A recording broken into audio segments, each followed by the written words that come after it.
प्रणाम गुरुदेव।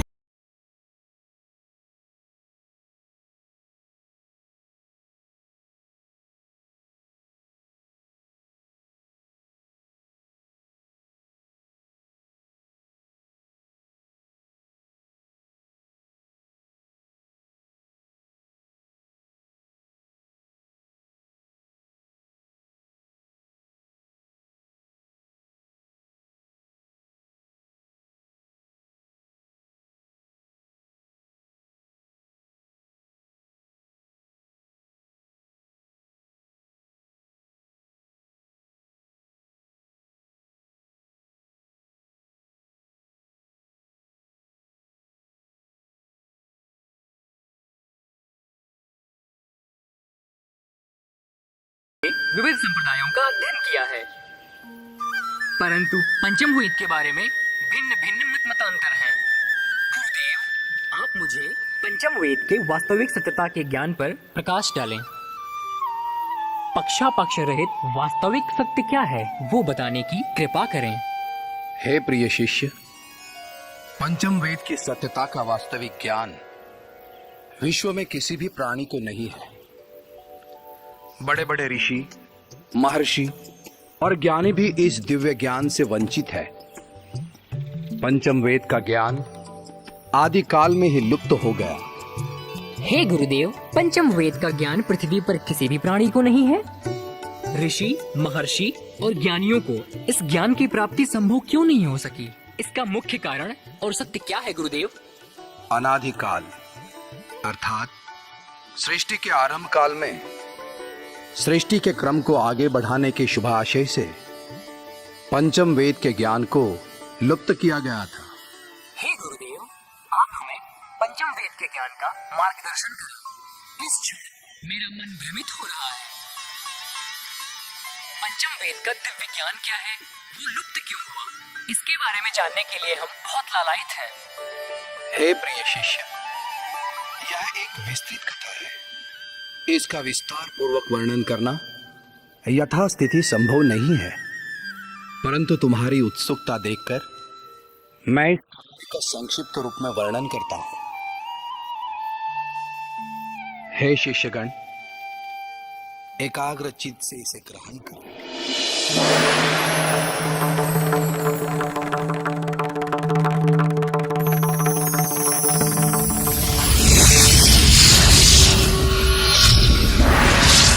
दिव्य प्रकाश प्रकट हुआ।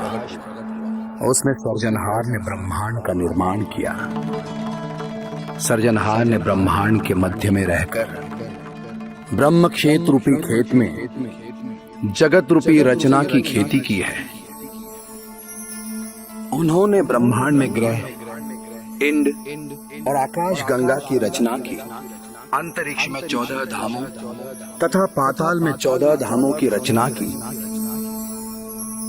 महामंड में निरंजन पुरुष और नाभि नारायण पुरुष को अधिपति स्थापित किया। अनंत युगों तक ज्योति प्रज्वलित रहने से उसमें से काजल रूपी महामाया आदि शक्ति उत्पन्न हुई।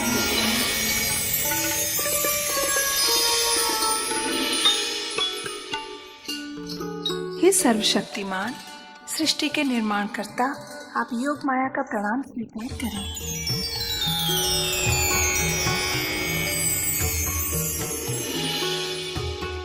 आदि शक्ति ने अपनी दिव्य शक्ति से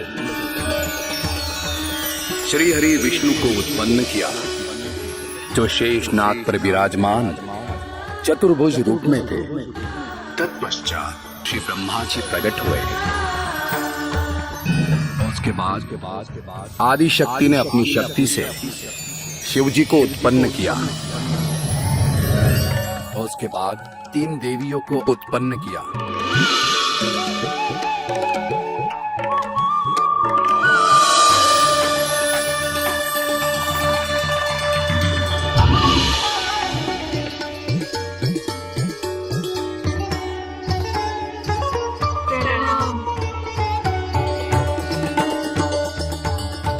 तीनों देवों को और 3 देवियों को अपने समक्ष देखकर निरंजन पुरुष और आदि शक्ति अत्यंत प्रसन्न चित्त हुए।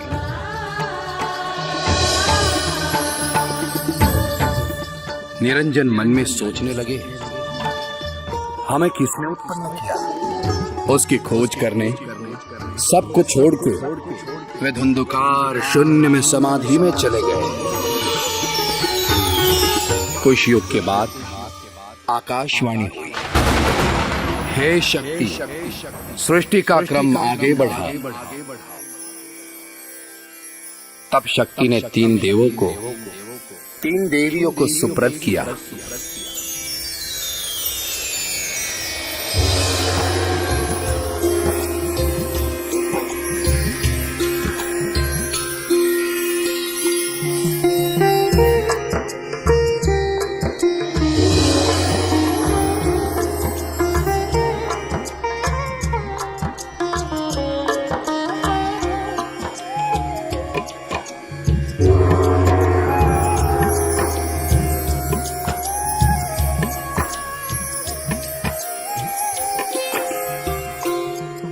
बाद में सृष्टि का क्रम आगे बढ़ा।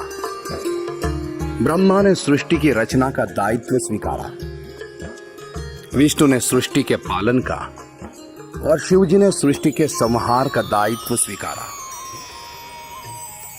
हे देवी, सर्वप्रथम वेद की रचना करते हैं।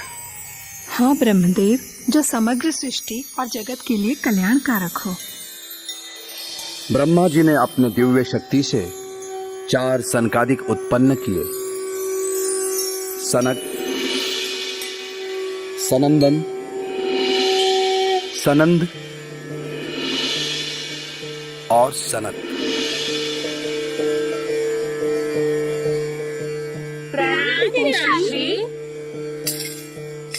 तथास्तु। सृष्टि के क्रम को आगे बढ़ाओ ताकि उसमें संतुलन आए। इसी कारण हेतु मैंने तुम्हें उत्पन्न किया है। मेरे द्वारा रचित वेदों का ज्ञान प्राप्त करें। जैसे ही आपकी आज्ञा। ऋग्वेद, यजुर्वेद, सामवेद और अथर्ववेद का ज्ञान दिया। हे पुत्रों, अब मैं जिस गोपनीय ज्ञान को बताने जा रहा हूं उसे पंचम वेद कहते हैं। इसे ध्यान से सुने।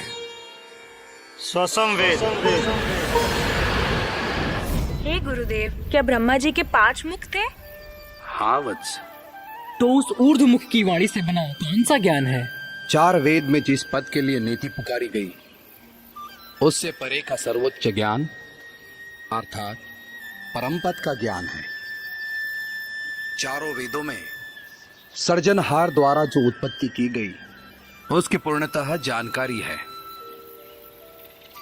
लेकिन 5वें वेद में सर्जनहार ने परम पद की स्थापना करके उनके द्वारा किस प्रकार से अव्यक्त तत्व और व्यक्त तत्वों का मिश्रण हुआ वह बतलाया गया है। कौन कौन से तत्वों का कितनी मात्रा में मिश्रण करके सृष्टि का निर्माण, देवों के शरीर, स्थावर एवं जंगम 84 कोटि घाटों का निर्माण किस प्रकार से हुआ वह बतलाया गया है। अंश का संपूर्ण ज्ञान देकर अंश किसकी सजाति का है ऐसे पूर्ण अंश की पहचान करवा के अंश के साथ मिलाप कैसे किया जाए। अब सब आगे की बात सुनो।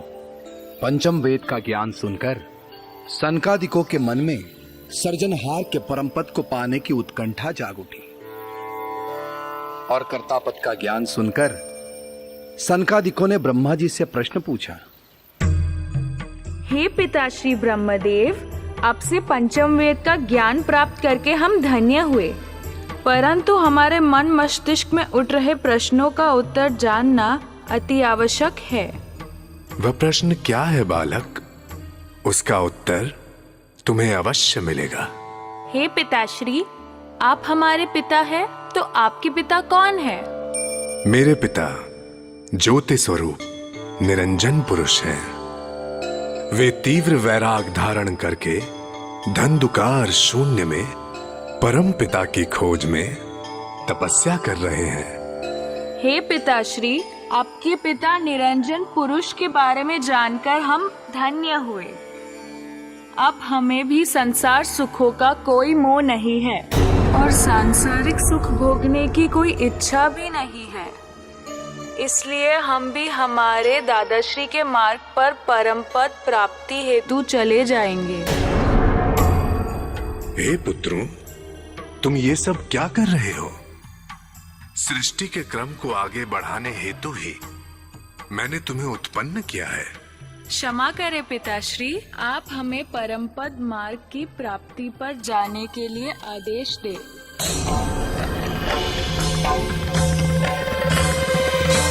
चार सनकादिक समाधि में चले गए। हे गुरुदेव, वर्तमान काल ब्राह्मणों में यज्ञोपवीत के समय सनकादिक के रूप में बरुआ दौड़ाने की प्रथा इसलिए चली आ रही है। हाँ वत्स, हे गुरुदेव, तत्पश्चात क्या हुआ? सृष्टि का क्रम आगे न बढ़ने पर आदिशक्ति चिंतित हुई। तब निरंजन पुरुष ने आकाशवाणी करके बताया, ब्रह्मा के पंचम मुख का भेदन करना पड़ेगा।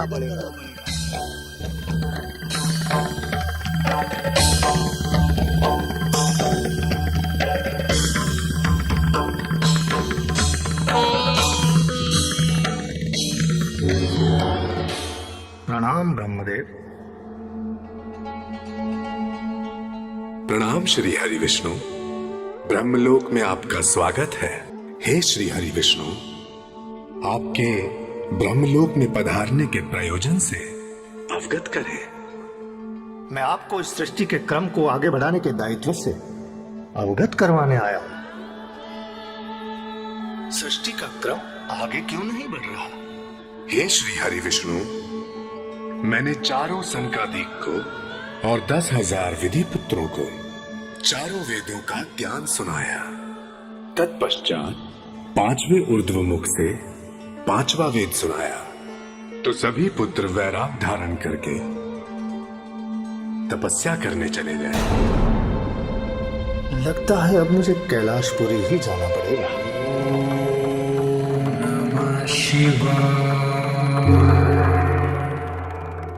हे शिव, प्रणाम। प्रणाम श्री हरि विष्णु। कैसे पधारे कैलाशपुरी में? कोई नया प्रयोजन? हाँ, प्रयोजन तो है, किंतु बहुत ही चिंता का विषय है। हे श्री हरि विष्णु, मुझे उन चिंता के विषय से अवगत कराएं। हे शिव जी, जिस सृष्टि के क्रम को आगे बढ़ाने के लिए हमारी उत्पत्ति हुई है, उस सृष्टि का क्रम बाधित हो गया है। कारण? ब्रह्मा जी का 5वां मुख। यदि उनके 5वें मुख का संहार नहीं किया गया तो लोग उसके ऊर्ध्व मुख से पंचम वेद का ज्ञान सुनकर परम धाम को चले जाएंगे। ना ही कोई सृष्टि में रहेगा, ना ही हम अपने कर्तव्यों का पालन कर पाएंगे और ना ही अपने दायित्वों को पूर्ण कर पाएंगे। मेरा और आपका अस्तित्व इस सृष्टि से समाप्त होने में विलंब नहीं लगेगा। हे शिव जी, आप मेरा और आपका अस्तित्व बचा लें, अन्यथा ब्रह्मा जी का 5वां मुख हमारा अस्तित्व ही समाप्त कर देगा। अब संहार का दायित्व आपका है महादेव। असंभव! असंभव! मैं स्वयं ही ब्रह्मा जी के 5वें मुख का संहार करूंगा। शिवजी ने आवेश में आकर ब्रह्मा जी के 5वें मुख का छेदन किया।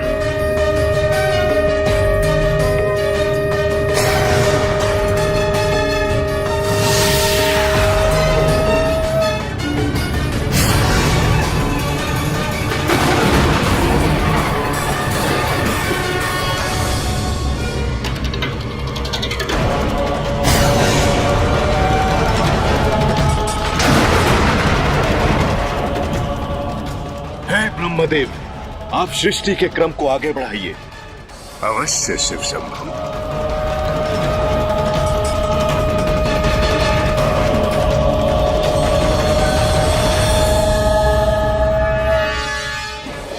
ब्रह्मा जी ने एक मनुपुत्र और पुत्री सत्यरूपा को उत्पन्न किया।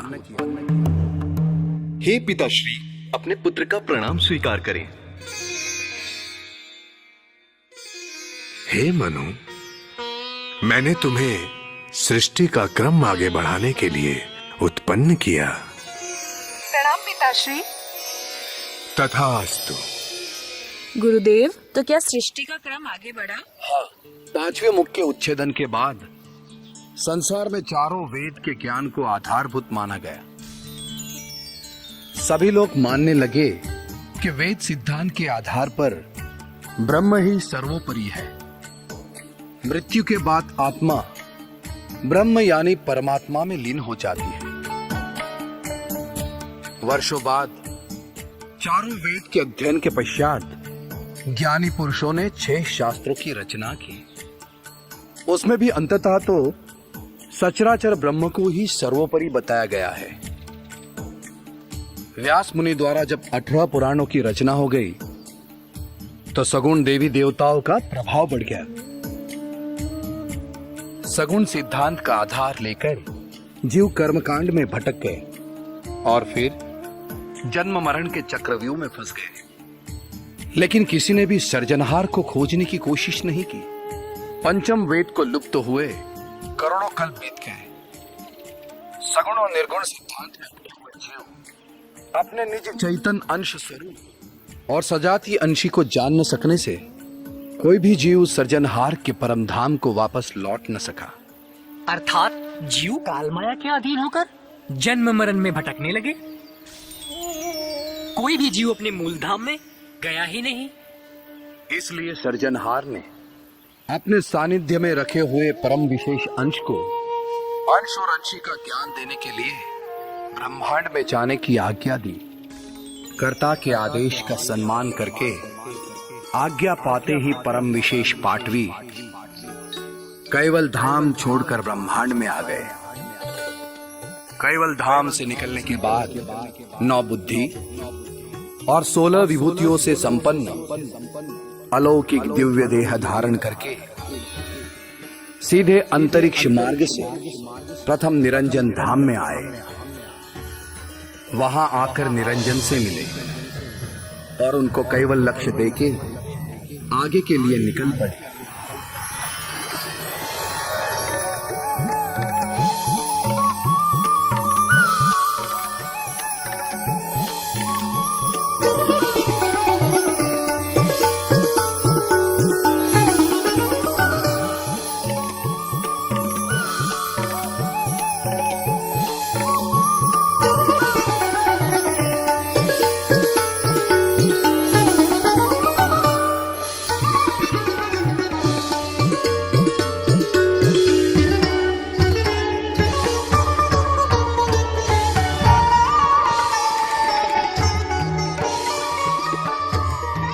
पृथ्वी के 6 महाद्वीपों में कैवल कर्ता के लक्ष्य और स्वसंवेद का ज्ञान स्थापित करके अंततः जम्बू द्वीप में आए। बाल स्वरूप में कासोर गांव की वनस्थली में प्रकट हुए और क्षत्रिय कुल की हेतबा नामक माता से मिले। भारत देश में गुजरात राज्य स्थित सारसा गांव में ज्ञान संप्रदाय की गुरु गादी स्थापित की तथा काय पंथ का प्रचार किया। स्वयं 105 वर्ष रहकर स्वसंवेद से लेकर बहुत से गद्य, पद्य और विविध धर्म ग्रंथ की रचना की है। लाहियाओं द्वारा प्राकृत भाषा में लिखी हुई हस्तलिखित प्रति गुरु गादी में प्रमाण है।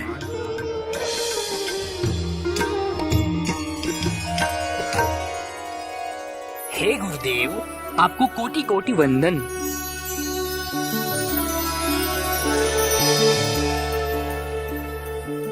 आपने यहाँ सही ज्ञान देकर हमारा मानव जन्म सफल कर दिया। अब समर्थ पुरुष की शरण में जाके उनकी कृपा प्राप्त करके परम पद प्राप्त करने में देर नहीं लगेगी। जन्म मरण के चक्र में से संपूर्ण मुक्ति पाने का मार्ग मुझे मिल गया है। गुरुदेव, मेरा अहोभाग्य है कि मुझे आपसे उचित ज्ञान और शिक्षा प्राप्त करने को मिली। ओम